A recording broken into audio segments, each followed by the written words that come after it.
दोस्तों, भागवत पुराण 10वां स्कंद अध्याय 5, 6, 7, 8। अध्याय 5 कृष्ण जन्म उत्सव, नंद और वासुदेव की मुलाकात।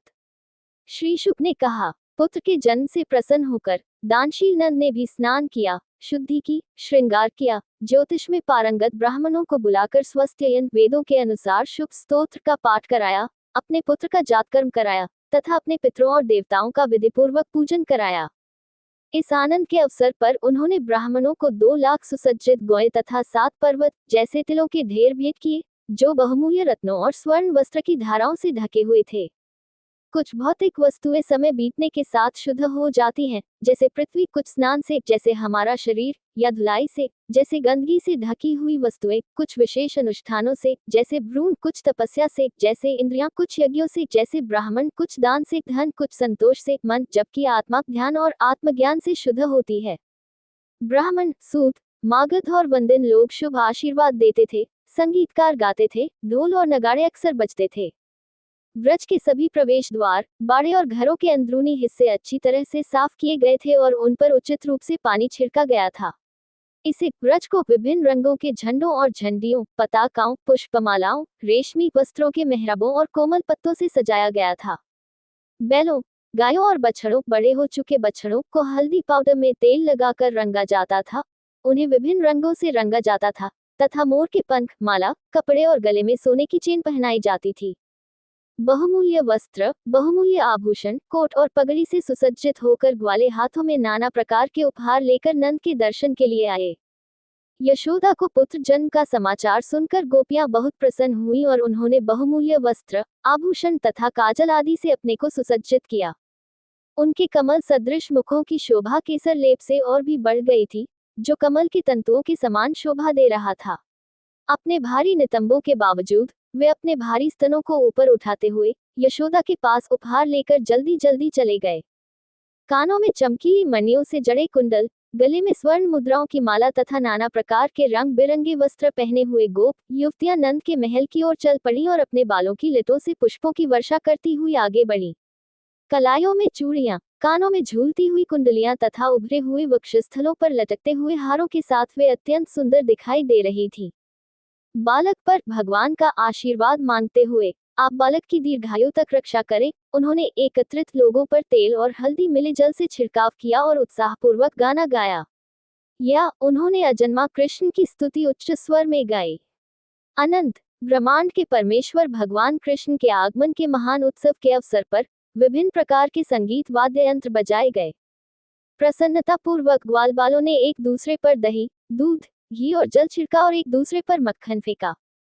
भगवान विष्णु की प्रसन्नता और अपने पुत्र की भलाई के लिए नेकदिल नंद ने ग्वालों को वस्त्र, आभूषण और गाय, सोना और चांदी के रूप में धन भेंट किया। उदार हृदय वाले नंद ने सूत, मागध, वंदन और अन्य लोगों की आदरपूर्वक पूजा की, जो अपनी कला, कौशल या शिल्प से जीवन यापन करते थे, जैसे ज्योतिषी, नर्तक आदि, और उन्हें उनकी संबंधित इच्छित वस्तुएं प्रदान की। ग्वालों के प्रधान नंद द्वारा स्वागत किए जाने पर रोहिणी, जो कि अत्यंत भाग्यशाली थी क्योंकि वह भगवान कृष्ण की बाल्यकाल से ही क्रीड़ाओं की साक्षी रही थी, अत्यंत मूल्यवान स्वर्गीय अधो वस्त्र, अन्य वस्त्र, माला और हार से सुसज्जित थी और नंद के महल में विशेष रूप से उस स्वागत समारोह में घूम रही थी। हे राजन, इसके बाद नंद का व्रत सभी प्रकार से समृद्धि से धन्य हो गया, क्योंकि वह हरि का निवास स्थान होने के कारण देवी लक्ष्मी के क्रीड़ा उद्यान में बदल गया था। हे परीक्षित, गोकुल की देखभाल और सुरक्षा करने का निर्देश देकर नंद जी कंस को वार्षिक कर देने के लिए मथुरा चले गए। जब वसुदेव को लोगों से पता चला कि उनके भाई नंद आए हैं और उन्हें ये भी पता चला कि नंद का कर भुगतान का कार्य समाप्त हो गया है, तो वे अपने विश्राम स्थान गाड़ियों के पार्किंग स्थल पर चले गए। उन्हें वासुदेव को आते देख वे तुरंत उठ खड़े हुए, जैसे कोई शरीर अचेतन अवस्था में जीवन या चेतना में वापस आने पर उठ खड़ा होता है। अत्यंत प्रसन्न और स्नेह से अभिभूत होकर उन्होंने अपने प्रियतम मित्र को गले लगाने के लिए अपनी बाहें फैला दी। हे प्रजापालक, जब वसुदेव का आदरपूर्वक स्वागत किया गया, उन्हें सुखपूर्वक बैठाया गया और उनसे उनके स्वास्थ्य के बारे में पूछा गया, तब उन्होंने अपने दोनों पुत्रों में अत्यंत आसक्त होकर नंद से विनम्रतापूर्वक इस प्रकार कहा, भाई, ये सचमुच सौभाग्य की बात है कि इतनी आयु तक निसंतान रहने तथा संतान प्राप्ति की आशा छोड़ देने वाले आपके घर एक प्यारी सी संतान ने जन्म लिया है। ये तो सौभाग्य ही है कि आज तुम मुझसे इस संसार रूपी चक्र में पुनः जन्मे हुए व्यक्ति के समान मिले हो, क्योंकि प्रियजनों का दर्शन अत्यंत दुर्लभ है। हे मित्र, भिन्न भिन्न व्यवसाय करने वाले घनिष्ठ मित्रों का एक साथ रहना उसी प्रकार नहीं है जैसे जल की धारा में तैरते हुए लकड़ियों का एक साथ रहना, परंतु वे बह जाते हैं। जिस गोकुल वृंदावन में आप अभी रह रहे हैं, क्या वह गोवंश के लिए अनुकूल है? क्या वहाँ प्रचुर मात्रा में जल, घास और पौधे हैं? क्या वह रोग और महामारी से मुक्त है? हे भाई, क्या मेरा पुत्र बलराम, जो आपको अपना पिता मानता है और आप तथा आपकी पत्नी का प्रिय है, अपनी माता के साथ आपके व्रज में कुशल पूर्वक रह रहा है? क्योंकि मानव जीवन के 3 उद्देश्य अर्थात धर्म, अर्थ और काम तभी लाभदायक माने जाते हैं जब वे अपने सगे संबंधियों के साथ बांटे जाएं। लेकिन अगर वे कष्ट भोगते हैं, तो जीवन के ये 3 उद्देश्य सुख में योगदान नहीं देते। नंदा ने कहा, हाय, देवकी से उत्पन्न तुम्हारे कई पुत्र कंस द्वारा मारे जा चुके हैं, और केवल सबसे छोटी पुत्री ही बची है, वह भी स्वर्ग चली गई। ये निश्चित है कि इस संसार में लोगों का अंत अदृश्य रूप में होता है, उनके भाग्य के अनुसार। जब सौभाग्य, जो किसी को पुत्र आदि का सुख प्रदान करता है, मुस्कुराना बंद कर देता है, तो व्यक्ति उनसे विमुख हो जाता है। भाग्य सर्वोच्च है। यदि कोई अपने पुत्रों से अलग हो जाता है, तो भाग्य उन्हें पुनः मिला देता है। जो व्यक्ति यह जानता है कि भाग्य ही आत्मा का सत्य है और इस प्रकार सुख और दुख का नित्य कारण है, वह मोहग्रस्त नहीं होता। वसुदेव ने कहा, आपने राजा को वार्षिक कर चुका दिया है और हमने एक दूसरे को देखा है। आपको अब यहाँ नहीं रहना चाहिए, क्योंकि गोकुल में विपत्ति के संकेत दिख रहे हैं। श्री शुक ने कहा। वसुदेव जी के इस प्रकार कहने पर नंद और अन्य ग्वाले उनसे विदा लेकर बैलगाड़ियों पर सवार होकर गोकुल को लौट गए। जो लोग निरंतर उसे अपने पुत्र के रूप में देखते हैं और इस प्रकार उसका ध्यान करते हैं, वे कभी भी संसार में नहीं लौटते, जिसका कारण अज्ञान है। पूतना की चिता से निकलने वाले धुएं की सुगंध पाकर व्रजवासी, जो उस समय घर से बाहर थे, व्रज में लौटकर पूछने लगे, ये सुगंध किस कारण से आ रही है? ये कहाँ से आ रही है? ग्वालों से पूतना के आगमन, उसकी मृत्यु तथा बालक की सुरक्षा आदि का वृतांत सुनकर वे अत्यंत आश्चर्यचकित हो गए। हे कुरुश्रेष्ठ, उस बालक को गोद में उठाकर, मानो वह मृत्यु के मुख से लौटा हुआ हो, महामनस्वी नंद ने उसे अपने सिर के शिखर पर सूंघा और अत्यंत प्रसन्न हुए। जो मनुष्य भगवान कृष्ण की बाल्यकाल में खेल खेल में की गई पूतना मुक्ति की इस अद्भुत कथा को श्रद्धापूर्वक सुनेगा, उसमें गोविंद के प्रति प्रेम और भक्ति विकसित होगी। सीधे यहाँ जाएं। फुटनोट्स, अवधारणाएं। अध्याय 7, गाड़ी और तृणावर्त का विनाश।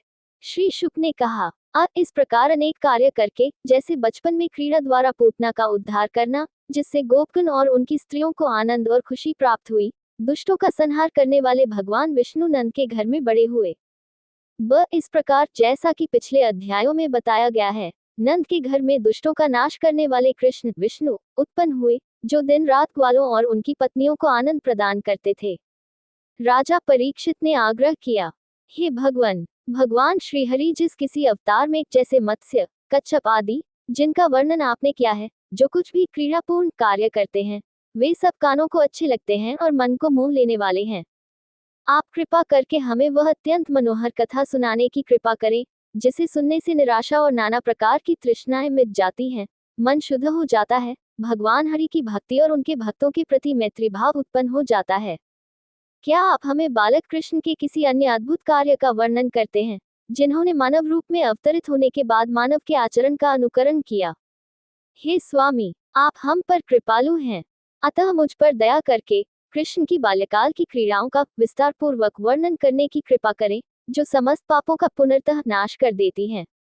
हे धर्म में अतीत गुरु, श्री शुक ने कहा, एक दिन तीसरे महीने के अंत में, जब कृष्ण के जन्म के समय का नक्षत्र रोहिणी उदित हो रहा था और शिशु कृष्ण के बिस्तर पर करवट बदलने के उत्सव का उत्सव भी होने वाला था, पतिव्रता महिला यशोदा ने गोप महिलाओं, जो इस अवसर पर उनके घर आई थी, के समूह में बच्चे के शुभ स्नान का अनुष्ठान किया, जबकि संगीत वाद्य यंत्र बजाए जा रहे थे, गीत गाए जा रहे थे और ब्राह्मणों द्वारा आशीर्वाद मंत्रों का जाप किया जा रहा था। जब शिशु का स्नान और श्रौच समाप्त हो गया और ब्राह्मणों ने, जो कि स्वादिष्ट भोजन, वस्त्र, माला और अपनी पसंद की गायों के उदार दान से विधिवत सम्मानित हो चुके थे, शुभ आशीर्वाद दिया वैदिक मंत्रों के साथ, तब यशोदा, उदार नंद की उदार पत्नी, ने अपने बच्चे को नींद में बंद होते हुए देखा और उसे धीरे से बिस्तर पर गाड़ी के नीचे एक पालने में सुला दिया। भगवान श्री कृष्ण के करवट बदलने के उत्सव के अवसर पर जो कुलीन स्त्री उस अवसर पर उसे बधाई देने आए हुए व्रजवासियों का सत्कार करने में व्यस्त थी, उस कुलीन स्त्री को अपने बालक का रोना सुनाई नहीं दिया, जो अपनी माता का दूध पीने की इच्छा से अपने नन्हे पैरों को ऊपर उठा रहा था। नीचे पड़े हुए शिशु के कोमल अंकुरों के समान कोमल छोटे छोटे पैरों के आघात से गाड़ी उलट गई और नाना प्रकार के द्रव्य तथा अन्य मिठाइयों से भरे हुए बेल धातु के सभी बर्तन चूर चूर हो गए तथा पहिए धुरी वृक्ष उलट गए और उसका जुआ टूट गया। ये देखकर गाड़ी की उल्टी हुई स्थिति यशोदा तथा अन्य व्रत स्त्रियां, जो उत्सव के अवसर पर कृष्ण के बिस्तर पर करवट बदलने के अवसर पर वहां एकत्रित हुई थी, तथा नंद और अन्य ग्वाले भी उस अद्भुत दृश्य को देखकर चकित हो गए और सोचने लगे, ये गाड़ी अपने आप कैसे पलट सकती है।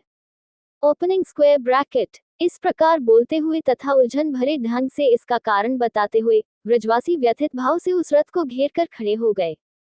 पास ही खेल रहे बालकों ने गोपकनों और उनकी स्त्रियों से, जिनके मन भ्रमित और अनिश्चित थे, गाड़ी पलटने का कारण कहा। इसमें कोई संदेह नहीं है कि रोते हुए भगवान कृष्ण ने पैर से इसे उलट दिया था, किंतु गोपकन इसे बालकों की बकवास समझकर अविश्वास करने लगे, क्योंकि वे उस शिशु की असीम शक्ति को नहीं जानते थे। यशोदा को संदेह था कि उनके पुत्र में दुष्टात्माएं हैं, इसलिए उन्होंने अपने पुत्र को गोद में लेकर ब्राह्मणों से भूतों को भगाने के लिए शुभ वेद मंत्रों का पाठ करवाया तथा बालक को आशीर्वाद दिया और उसे दूध पिलाया। ब्राह्मणों ने अग्नि में आहुतियां दी, ग्रहों के अधिष्ठाता देवताओं को प्रसन्न करने के लिए। जब शक्तिशाली गोपों ने गाड़ी के भागों को पहले की तरह डेयरी उत्पादों आदि के धातु के बर्तनों के साथ इकट्ठा किया, तो उन्होंने दही, अखंडित चावल, अनाज, कुछ घास और पानी से इसकी पूजा की, क्योंकि यह उनके आह्वान का प्रतीक और लक्ष्मी का निवास था। जो लोग स्वभाव से सत्यवादी हैं और ईर्ष्या, झूठ, पाखंड, असहिष्णुता, हिंसा और अहंकार से पूरी तरह मुक्त हैं, उनके द्वारा कहे गए आशीर्वाद कभी निष्फल नहीं जाते। इस विश्वास के साथ ग्वालेनंद ने बालक को उठाया और श्रेष्ठ ब्राह्मणों द्वारा साम, ऋग और यजुर्वेद के पवित्र मंत्रों से पवित्र जल से उसे छिड़का। ब्राह्मणों से स्वस्त्ययन मंत्र का उच्चारण करवाकर और अग्नि में आहुति देकर नंद ने शांत मन से उन्हें स्वादिष्ट भोजन भरपूर भोज दिया। बालक की सर्वांगीण समृद्धि के लिए नंद ने उन्हें उत्तम गुणों वाली गोयदान में दी, वस्त्र, मालाएं तथा स्वर्ण मुद्राओं की मालाएं पहनाई तथा ब्राह्मणों ने बालक को आशीर्वाद दिया। ये स्पष्ट है कि वेदों को अच्छी तरह जानने वाले तथा ईश्वर के प्रति समर्पित ब्राह्मणों द्वारा किया गया कोई भी आशीर्वाद कभी निष्फल नहीं जाता। एक दिन वह पतिव्रता स्त्री बालक को गोद में लेकर दुलारने लगी, किंतु अचानक वह बालक का भार सहन न कर सकी, मानो वह पर्वत शिखर के समान भारी हो गया हो। उस गोपिका को बच्चे के भार से पीड़ा हुई और उसने उसे भूमि पर रख दिया। वह भगवान का ध्यान करने लगी, क्योंकि उसे यह नहीं मालूम था कि सारा ब्रह्मांड उसके शरीर में समाया हुआ है। इसलिए वह अपना काम करने लगी। कंस की सेवा में त्रिनावर्त नामक राक्षस को विशेष रूप से नियुक्त किया गया था कृष्ण को मारने के लिए। उसने बवंडर का रूप धारण करके बैठे हुए बच्चे को उठा लिया। उसने संपूर्ण गोकुल को धूल के बादल से ढक दिया और वहां के निवासियों की आंखें अंधी कर दी। उसने अपनी अत्यंत भयंकर गर्जना से चारों ओर के कोने कोने को दहला दिया। लगभग 1 घंटे तक पूरा गोकुल धूल और अंधकार से ढका रहा। यशोदा अपने पुत्र को उस स्थान पर नहीं देख सकी जहां उन्होंने उसे रखा था। त्रिनावर्त द्वारा उड़ाए गए बालू के कणों से आक्रांत होने के कारण उस अंधकारमय भ्रम में कोई भी व्यक्ति स्वयं को या किसी अन्य व्यक्ति को नहीं देख सकता था। इस प्रकार प्रचंड वेग से उत्पन्न धूल की भारी वर्षा में अपने पुत्र का पता न पाकर उसकी चिंता में डूबी हुई वह असहाय माता यशोदा अत्यंत करुण विलाप करने लगी और बछड़े से विहीन गाय की भांति भूमि पर गिर पड़ी। जब प्रचंड वायु और धूल का वेग कम हो गया, तब गोपियों ने यशोदा का विलाप सुना। नंद के पुत्र को वहां न पाकर वे अत्यंत दुखी हुई और आंसू बहाती हुई फूट फूट कर रोने लगी। त्रिनावर्त ने बवंडर का रूप धारण करके कृष्ण को आकाश में उड़ा दिया, किंतु कृष्ण के असह्य भारी भार को वहन करने के कारण वह आगे एक निश्चित ऊंचाई से आगे नहीं बढ़ सका और उसका वेग क्षीण हो गया, स्थिर हो गया। उसके अत्यधिक भार के कारण असुर ने उसे पर्वत समझ लिया। चूंकि वह पर्वत के गले में बुरी तरह जकड़ा हुआ था, इसलिए वह उस अद्भुत अतिमानवीय बालक से खुद को अलग नहीं कर सका। गले पर असाधारण दबाव के कारण वह निश्चल हो गया। उसकी आंखें बाहर निकल आईं। एक अस्पष्ट कराह के साथ वह व्रज में भूमि पर गिर पड़ा और बच्चा उसकी गर्दन से लटक रहा था। वहां एकत्रित विलाप करती हुई स्त्रियों ने उस भयानक राक्षस को आकाश से एक चट्टान पर गिरते देखा, और उसके सारे अंग उसी प्रकार छिन्न भिन्न हो गए, जैसे रुद्र के बाण से नगर त्रिपुर फट गया था।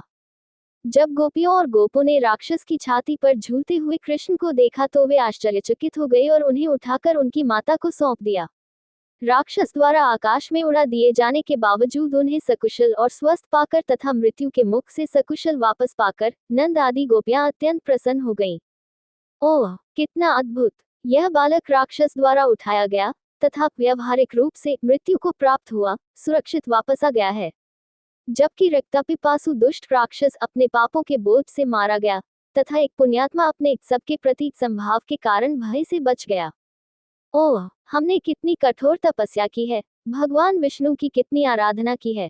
लोकहित में कौन से दान पुण्य जैसे मंदिर या तालाब बनवाना, कौन से यज्ञ, कौन से जीव हितैषी कर्म किए हैं, जिसके कारण वह बालक जो लगभग मरा हुआ था सौभाग्य से हमें पुनः मिल गया है, जिससे हम उसके स्वजनों को आनंद प्राप्त हो रहा है।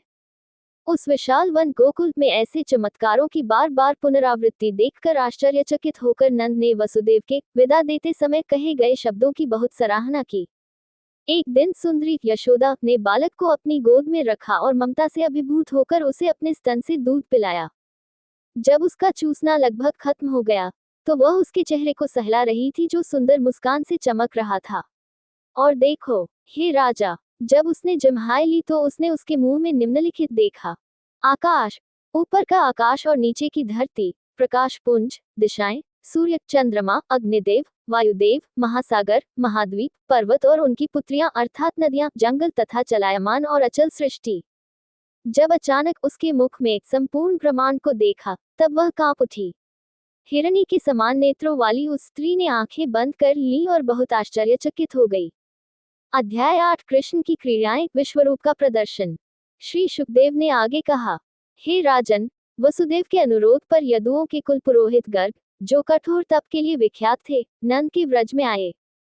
वे नंद गर्ग को देखकर बहुत प्रसन्न हुए। वे उनके प्रति सम्मान प्रकट करने के लिए खड़े हुए और अपने हाथ जोड़कर उन्हें प्रणाम किया। वे उनके सामने लेट गए और उन्हें भगवान विष्णु मान लिया। जब मुनि का उचित स्वागत हो गया और वे सुखपूर्वक बैठ गए, तब नंद ने उन्हें मधुर वचनों से प्रसन्न करते हुए पूछा, हे ब्राह्मण, मैं आपकी क्या सेवा करूं? आप तो स्वयं सिद्ध हैं और आपको कुछ भी नहीं चाहिए। हे पूज्य मुनि, आप जैसे महापुरुषों के दर्शन से घर गृहस्थी में आसक्त तथा मन से दुखी व्यक्तियों का परम कल्याण होता है। उनका कभी भी विपरीत परिणाम नहीं होता। आपने ज्योतिष विद्या अर्थात ज्योतिषियों की गति पर एक ऐसा ग्रंथ संकलित किया है जो इंद्रियों की पहुंच से परे है।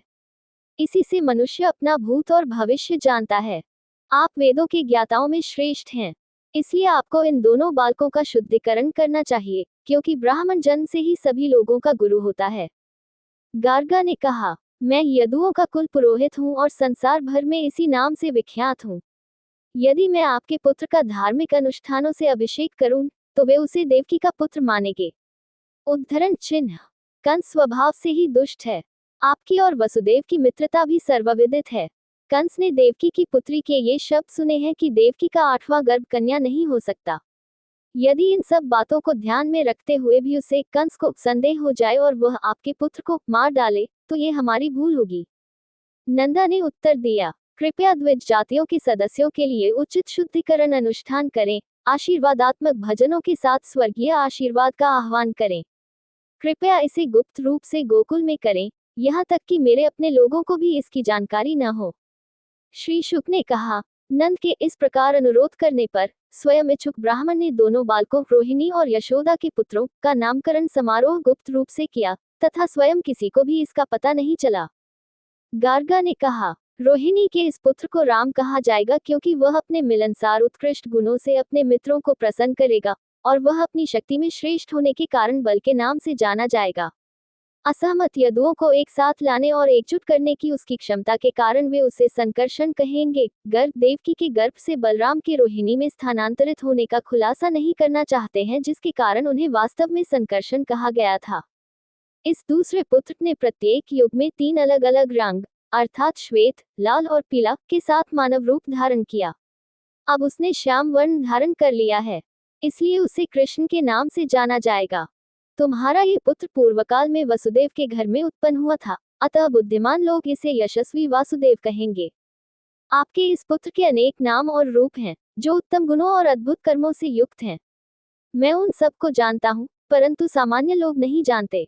गोपो तथा गोकुल अर्थात कृष्ण की यह प्रसन्नता तुम सबों के लिए कल्याणकारी होगी और तुम उनकी सहायता से सभी विपत्तियों पर आसानी से विजय प्राप्त कर लोगे।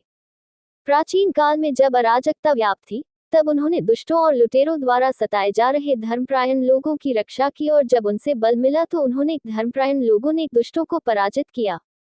जैसे भगवान विष्णु का साथ देने वाले असुरों से पराजित नहीं होते, वैसे ही जो भाग्यशाली मनुष्य भगवान विष्णु से प्रेम करते हैं, वे शत्रुओं से पराजित नहीं होते।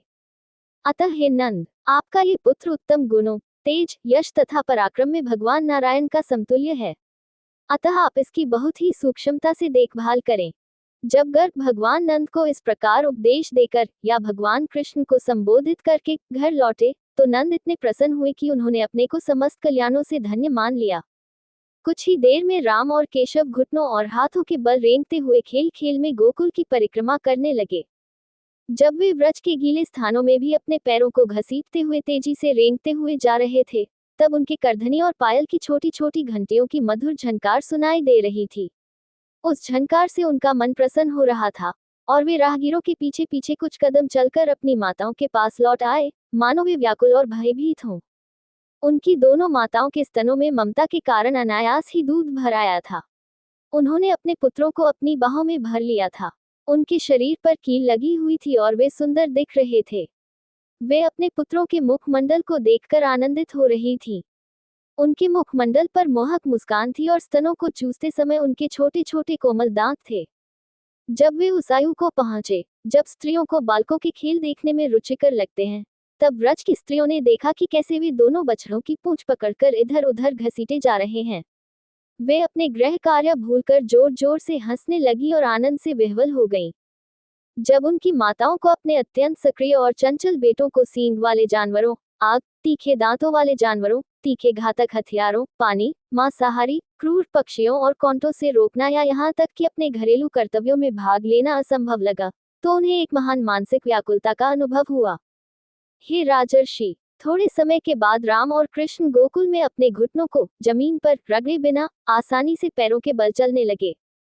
तत्पश्चात समय आने पर यशस्वी भगवान कृष्ण बलराम के साथ अपनी ही आयु के बालकों के साथ क्रीड़ा करने लगे, जिससे व्रज की स्त्रियों का आनंद बढ़ने लगा। कृष्ण की मनोहर बाल सुलभ शरारतें देखकर गोपियां एक समूह में उनके घर आईं और उनकी माता के सामने इस प्रकार शिकायत की। कभी कभी वह बछड़ों को असमय खोल देता है, गाय के दूध दुहने के समय से पहले ही, जिससे बछड़े सारा दूध पी जाते हैं। डांटने पर वह व्यंग्य पूर्वक हंसता है। चोरी करने के नए नए तरीके खोजकर वह जो मीठा और स्वादिष्ट दही और दूध चुराता है, उसे पी जाता है। कभी कभी वह उसे बंदरों में बांट देता है। यदि बंदर उसे नहीं खाता, तो वह बर्तन या दूध या दही तोड़ देता है। यदि उसे खाने के लिए कुछ नहीं मिलता, तो वह घर के बच्चों पर क्रोधित होता है और बच्चों को रोता हुआ छोड़कर चला जाता है। यदि दूध, दही या मक्खन का बर्तन उसके हाथ की पहुंच से बाहर हो जाए, तो वह लकड़ी की सीट और ओखली की सहायता से बर्तन बनाता है। गोफन में लटके बर्तनों में क्या क्या है, ये जानते हुए वह बर्तनों में छेद कर देता है। अंधेरे कमरे में वह अपने शरीर को गहनों से सजाकर दीपक की तरह इस्तेमाल करता है। वह ये सब उस समय करता है जब गोप स्त्रियां अपने घर के कामों में पूरी तरह से व्यस्त रहती हैं। इस प्रकार वह हमारे शुद्ध घरों में मूत्र त्याग आदि उपद्रव करता है। इस प्रकार के उपद्रव करके तथा चोरी करने के सभी उपाय करके वह आपके पास एक अच्छे आचरण वाले निर्दोष बालक की भांति बैठता है। यद्यपि ऐसी शिकायतें स्त्रियों द्वारा की जाती थी, जो भयभीत नेत्रों से उसके सुंदर मुख को देखती थी, फिर भी मुस्कुराती हुई यशोदा उसे डांटने के लिए तैयार नहीं होती थी। एक अवसर पर जब बलराम आदि ग्वाल बाल खेल रहे थे, तो उन्होंने माता यशोदा से शिकायत की कि कृष्ण ने मिट्टी खा ली है। तब उनके स्वास्थ्य और कुशलता के लिए चिंतित यशोदा ने कृष्ण का हाथ पकड़ लिया और उन्हें डांटते हुए, जबकि उनकी आंखें भय से भ्रमित हो गई थी, बोली, अरे नटखट लड़के, तूने छुपकर मिट्टी क्यों खाई? ये तेरे खेलने वाले दोस्त मुझे बता रहे हैं और तेरा बड़ा भाई भी यही कह रहा है।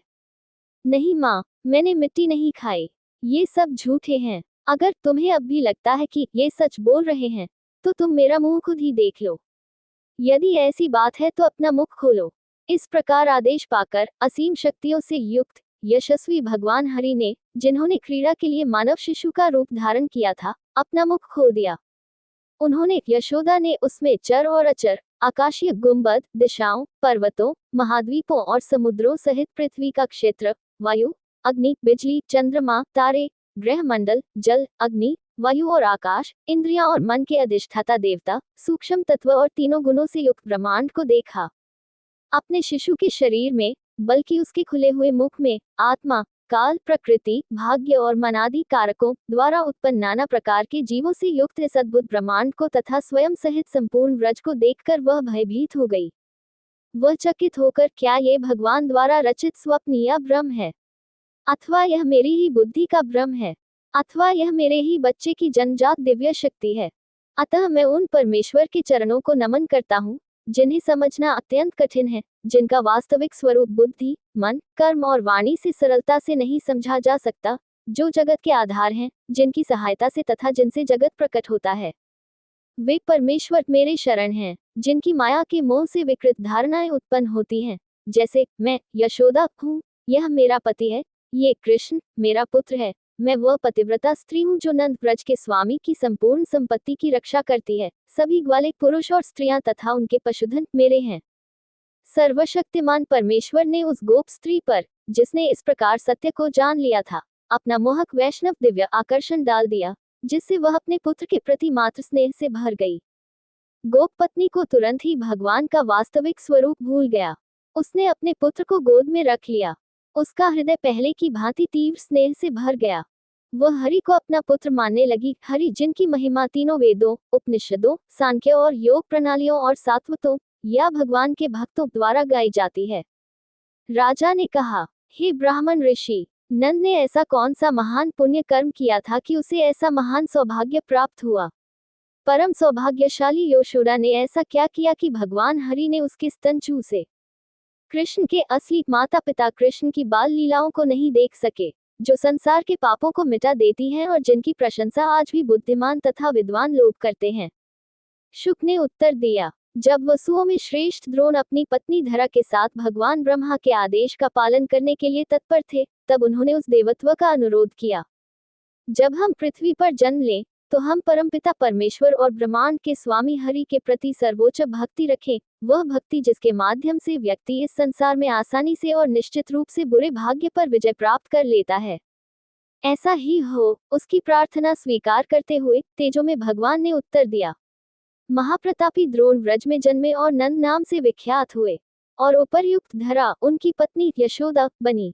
अतः हे भरतवंशी, समस्त गोप पुरुषों और स्त्रियों में से उस दंपति ने यशस्वी भगवान विष्णु जनार्दन के प्रति सर्वाधिक तीव्र और उत्कट भक्ति रखी, जो उनके पुत्र हुए।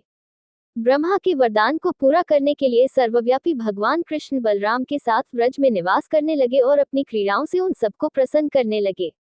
दोस्तों, अगली वीडियो देखने के लिए आप चैनल सब्सक्राइब जरूर करें और लाइक करें और कमेंट करें। जय श्री राधा कृष्ण।